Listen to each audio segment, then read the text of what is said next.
नमस्कार दोस्तों। चलिए स्टार्ट करते हैं आज की स्टॉक मार्केट की मेजर न्यूज़ अपडेट, जो कि डायरेक्टली और इनडायरेक्टली कहीं ना कहीं काफ़ी ज़्यादा इंपॉर्टेंट रोल प्ले करती है इंडियन स्टॉक मार्केट इंडेक्स और इसकी लिस्टेड कंपनीज के पॉजिटिव या नेगेटिव मोमेंटम में। एज यूजुअल अगर हम देखें तो जो हम स्टार्ट कर रहे हैं यूएस स्टॉक मार्केट से स्टार्ट कर रहे हैं। यूएस स्टॉक मार्केट के जो तीनों ही मेजर इंडेक्स हैं, Dow Jones, S&P 500 and Nasdaq, almost mixed side में इन्होंने क्लोजिंग दी है। एंड अगर हम स्पेशली देखें तो Dow Jones 0.7% negative, S&P 500 0.2% negative and Nasdaq 0.04% के आसपास तक पॉजिटिव साइड में क्लोजिंग देखने को मिली। मार्केट के अंदर जो भी ट्रेडर या इन्वेस्टर्स रहे उनके अंदर मार्केट में ऑलमोस्ट कन्फ्यूजन स्टेट बनी रही, कोई क्लियर डायरेक्शन मार्केट में देखने को नहीं मिला। क्योंकि अभी अगर हम देखें तो थर्सडे को जो सेंट्रल बैंक के चेयरमैन है जेरोमी पॉवेल सर, उनका एक स्टेटमेंट आने वाला है। इवेंट में वो एक स्पीच देने वाले हैं। वहाँ से वो एक क्लू देखने को मिलेगा कि उनके क्या व्यूज़ हैं अपकमिंग इकोनॉमिक पर्सपेक्टिव को लेके या अपकमिंग रेट कट के डिसीजंस को लेके उनका व्यू क्या है, जिससे कि मार्केट में एक क्लू देखने को मिल सकता है। एंड इसकी वजह से मार्केट में ऑलमोस्ट कंफ्यूजन स्टेटस बना रहा। नेक्स्ट अगर हम देखें तो फ्राइडे को पर्सनल कंजप्शन एक्सपेंडिचर का डेटा रिलीज होने वाला है यूएस इकोनॉमी का। एंड करंट स्टेटस के अंदर रेट कट के किसी भी डिसीजंस को लेने से पहले जो फेडरल रिजर्व है वो पीसीई पर्सनल कंजप्शन एक्सपेंडिचर के डेटा को काफ़ी ज़्यादा इंपॉर्टेंस प्रोवाइड कर रही है। तो इसको लेके भी यहाँ पे जो है फ्राइडे को ये डेटा रिलीज होने वाला है यूएस इकोनॉमी में, और उसकी वजह से मार्केट में कन्फ्यूजन्स बने रहे। जब तक ये दोनों न्यूज़ क्लियर नहीं हो जाती मार्केट्स में, तब तक आगे का ट्रेंड मार्केट में ज़्यादा क्लियर नहीं होने वाला है। ऐसे चांसेस मार्केट में बन रहे हैं। नेक्स्ट अगर हम बात करें इसका कैस्केडिंग इफेक्ट अगर हम देखें तो यूएस के साथ साथ यूरोपियन इकोनॉमी में भी देखने को हमें मिला। जो ब्रिटेन का फुटसी इंडेक्स है अराउंड 0.2% नेगेटिव, फ्रांस का CAC 0.5% नेगेटिव एंड जो जर्मनी का डेक्स है 0.4% के आसपास तक नेगेटिव साइड में उन्होंने क्लोजिंग दी है। अगर हम बात करें तो वर्ल्ड की जो सेकंड लार्जेस्ट इकोनॉमी है चाइनीज़ गवर्नमेंट की ओर से कोविड के बाद से लेके अभी तक का बिगेस्ट एवर स्टिमुलस जो है अनाउंस किया गया, जिससे कि world market as well as Chinese economy को थोड़ा सा एक शॉर्ट टर्म के लिए एक अच्छा अपटेक देखने को हमें वहाँ पे मिला है। एंड एशियन मार्केट स्पेशली इससे ज़्यादा काफ़ी सपोर्टिव उनको सपोर्टिव स्टांस देखने को उनको मिला है। रीज़न कि अगर हम देखें तो प्रीवियस 3 to 4 इयर्स के अंदर जो है चाइनीज़ इकोनॉमी कोविड के बाद से लेके अभी तक काफ़ी ज़्यादा डिफ्लेशनरी मेजर फेस कर रही थी। एंड जो चाइनीज़ इकोनॉमी है स्लो एंड स्टडी काफ़ी ज़्यादा डाउन साइड में जा रही थी। एंड उसके बाद अगर हम देखें तो चाइनीज़ गवर्नमेंट ने अपनी इस इकोनॉमिक डाउन टर्न को स्टॉप करके अपसाइड में लाने के लिए काफ़ी एक बोल्ड स्टेप लिया है और एक बिगेस्ट एवर स्टिमुलस अभी तक अनाउंस किया है। देखना होगा कि ये आगे कितना लॉन्ग टर्म मार्केट में सपोर्ट करता है चाइनीज़ इकोनॉमी को। अभी शॉर्ट टर्म के हिसाब से देखें तो एशियन मार्केट इससे काफ़ी ज़्यादा पॉजिटिव सिग्नल्स इनको मिले हैं। नेक्स्ट अगर हम बात करें इंडियन इकोनॉमी पे, इंडियन इकोनॉमी में कल की डेट में गवर्नमेंट ऑफ इंडिया की ओर से डेटा रिलीज़ किया गया जॉब्स का, फॉर्मल जॉब क्रिएशन का। फाइनेंशियल ईयर FY25 के जो 4 मंथ्स कंप्लीट हो चुके हैं, इसमें जो न्यू जॉब्स जनरेट हुई हैं वो प्रीवियस ईयर सेम टाइम के कंपैरिजन में हायर लेवल पे जॉब्स जनरेट हुई है। जहाँ पे अगर हम बात करें EPFO की तो लगभग 1% का इंक्रीज़ हमें यहाँ पे देखने को मिला है प्रीवियस सेम पीरियड के कंपैरिजन में। अगर हम बात करें ESIC employee state insurance corporation, तो यहाँ पे भी अराउंड हमें 4.6% तक के आसपास का अपसाइड देखने को मिला है। पिछले टाइम सेम पीरियड के कंपैरिजन में 4.7% ज़्यादा जॉब्स जनरेट हुई हैं। And NPS national pension system की अगर हम बात करें तो यहाँ पे भी जो है 0.2% का अपसाइड हमें देखने को मिला है प्रीवियस ईयर सेम टाइम के कंपैरिजन में। अगर हम देखें जॉब्स जनरेशन के लेवल पे भी प्रीवियस टाइम के कंपैरिजन में ज़्यादा जॉब्स जनरेट हुई है, तो कहीं ना कहीं वो इकोनॉमी के लिए एक तरह से काफ़ी पॉजिटिव है। ज़्यादा लोग जॉब करेंगे, उनके हाथ में ज़्यादा पैसा आएगा, इकोनॉमी में ज़्यादा एक्सपेंडिचर होंगे तो ज़्यादा कंपनीज को बेनिफिट होगा, उनकी प्रॉफिटेबिलिटी बढ़ेगी, तो अल्टीमेटली शेयर प्राइस अपसाइड में जाएंगे। नेक्स्ट अगर हम बात करें, नेक्स्ट न्यूज़ आ रही है इंडिया की 3rd largest state by GDP Karnataka की ओर से। गवर्नमेंट ऑफ कर्नाटका जो है new electric vehicle policy announce करने वाली है अराउंड नेक्स्ट 5 ईयर्स के लिए। एंड इस इलेक्ट्रिक व्हीकल पॉलिसी के अंदर वो कर्नाटका स्टेट के अंदर manufacturing of electric vehicle, electric two wheeler and electric wheelers के जो कंपोनेंट हैं उनकी मैन्युफैक्चरिंग करने वाली कंपनीज को इंसेंटिवाइज करने की प्लानिंग कर रही हैं। एंड इसी के साथ साथ थोड़े दिन पहले जब यूपी गवर्नमेंट की ओर से हाइब्रिड व्हीकल्स के ऊपर रोड टैक्स को माफ़ किया गया था, उसकी वजह से ऑटो कंपनीज के अंदर काफ़ी अच्छा अपटेक देखने को मिला था। सेम चीज़ फॉलो करते हुए कर्नाटका स्टेट गवर्नमेंट भी अपकमिंग 5 ईयर्स के लिए अगर हम देखें तो ईवी और हाइब्रिड व्हीकल्स के अंदर जो कि 25 लाख या उससे कम की वैल्यू के ईवी और हाइब्रिड व्हीकल्स हैं उन पे रोड टैक्स को जो है माफ़ करने की प्लानिंग कर रही है। तो कहीं ना कहीं ये एक तरह से देखें ईवी सेक्टर, हाइब्रिड सेक्टर के लिए या ईवी कंपनीज के लिए काफ़ी ज़्यादा पॉजिटिव है, क्योंकि कर्नाटका करंट कंडीशन में 3rd लार्जेस्ट जीडीपी इकोनॉमी है इंडिया के अंदर। सो ये यहाँ से ईवी कंपनीज की सेल्स भी बढ़ सकती है, उनके लिए भी एक तरह से पॉजिटिव है। प्लस ईवी इलेक्ट्रिक व्हीकल का जो अभी एक इकोसिस्टम बन रहा है लॉन्ग टर्म में भी वो एक तरह से इनके लिए पॉजिटिव है। नेक्स्ट अगर हम बात करें तो नेक्स्ट न्यूज़ आ रही है इंडियन इकोनॉमी के लिए कि एशियन डेवलपमेंट बैंक जो कि एशियन कॉन्टिनेंट का one of the biggest bank भी है, ये इनकी ओर से अनुमान लगाया गया है कि इंडिया की जो जीडीपी ग्रोथ है FY25 में वो अराउंड 7% के आसपास तक रह सकती है।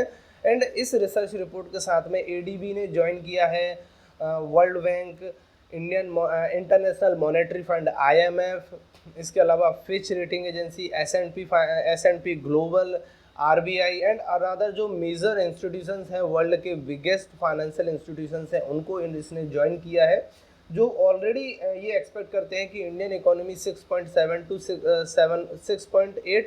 7.2% के बीच में ग्रो कर सकती है FY25 में।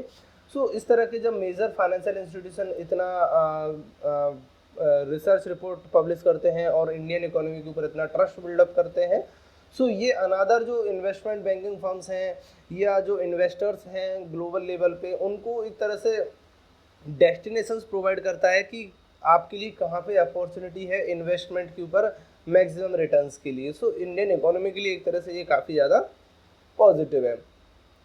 नेक्स्ट अगर हम बात करें तो इंडियन एग्रीकल्चर सेक्टर को लेकर न्यूज़ आ रही है। इंडिया का जो फूड ग्रेन है FY23-24 के लिए अराउंड अगर हम देखें 23-24 के टाइम ड्यूरेशन के लिए जो फूड ग्रेन प्रोडक्शन है वो अराउंड 332 मिलियन टन के ऊपर इनका प्रोडक्शन हुआ है। और इसके अंदर जो मेजर कंट्रीब्यूशन रहा वो व्हीट एंड राइस, गेहूं और चावल का रहा। तो ये कहीं ना कहीं अगर हम देखें तो इन्फ्लेशन पॉइंट ऑफ व्यू से या FMCG सेक्टर के लिए अगर इतना अच्छा यहाँ पे प्रोडक्शन हो रहा है, सो हमारा इन्फ्लेशन पॉइंट ऑफ व्यू से भी हमें काफ़ी ज़्यादा कंफर्ट प्रोवाइड करता है कि जो महंगाई है वो मे भी एक तरह से काबू में रह सकती है। गवर्नमेंट ऑफ इंडिया को ज़्यादा इश्यूज़ नहीं होंगे महंगाई को कंट्रोल करने में।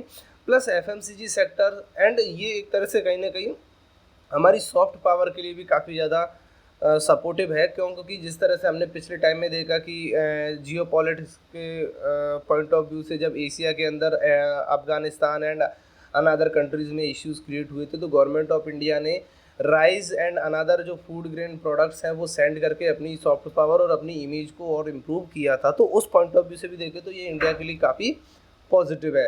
नेक्स्ट अगर हम बात करें तो नेक्स्ट न्यूज़ आ रही है state bank of India SBI की ओर से। SBI के जो न्यू चेयरमैन है CS सेट्टी, वो CS सेट्टी सर जो है वो एक एक्सपेक्टेशंस लगा रहे हैं और उन्होंने एक डेटा शो किया है कि SBI के पास में जो प्राइवेट कंपनीज हैं उनकी ओर से लगभग 4 लाख करोड़ रुपीज़ के कैपेक्स के या क्रेडिट की डिमांड उनकी पाइपलाइन में है। मतलब आने वाले टाइम में अगर ये अप्रूव कर दे तो 4 लाख करोड़ रुपीस तक का लोन जो SBI है वो डिसबर्स कर सकती है। सो ये एजम्पशंस लगा रहे हैं या इनकी ओर से जो एक्सपेक्टेशंस लगाई जा रही है वो ये आ रही है कि जो प्राइवेट सेक्टर है उनकी ओर से जो कैपिटल एक्सपेंडिचर है वो पिकअप कर सकता है आगे आने वाले टाइम में। सो इंडियन इकोनॉमी के पॉइंट ऑफ व्यू से ये एक तरह से काफ़ी पॉजिटिव है।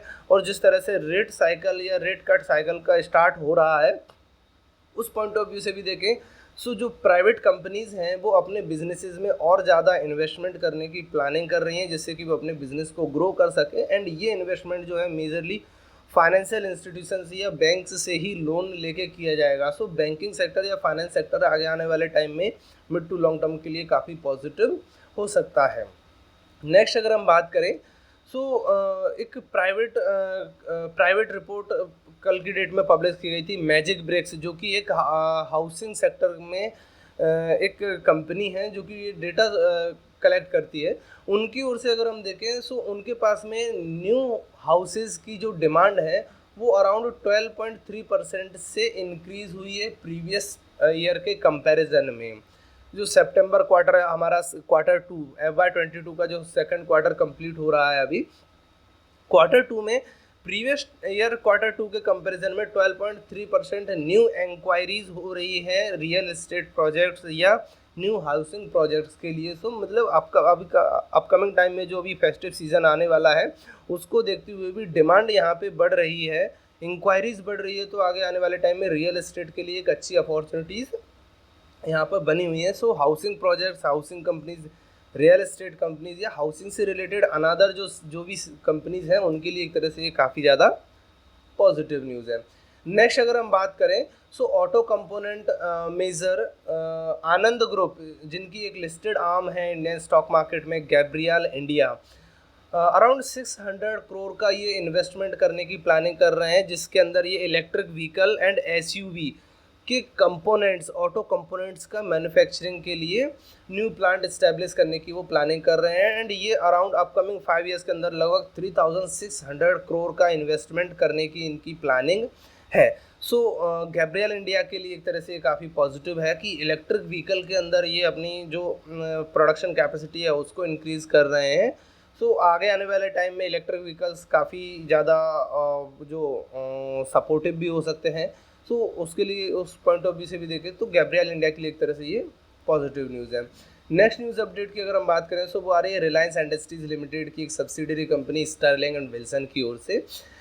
स्टर्लिंग एंड विल्सन को 2 न्यू प्रोजेक्ट्स जो है अवार्ड किए गए हैं और इनकी जो वैल्यू है अराउंड 512 करोड़ रुपीस की वैल्यू के 2 new projects, renewable energy projects या स्पेशली बात करें तो सोलर पार्क्स के लिए इनको अवार्ड किया गया है। ये 2 न्यू पार्क्स डेवलप करेंगे। स्टर्लिंग एंड विल्सन के लिए एक तरह से ये पॉजिटिव न्यूज़ है। Next and final news update की अगर हम बात करें वो आ रही है फ्यूचर एंड ऑप्शंस, जो कि बैन की कैटेगरी में है 26 सितंबर के लिए।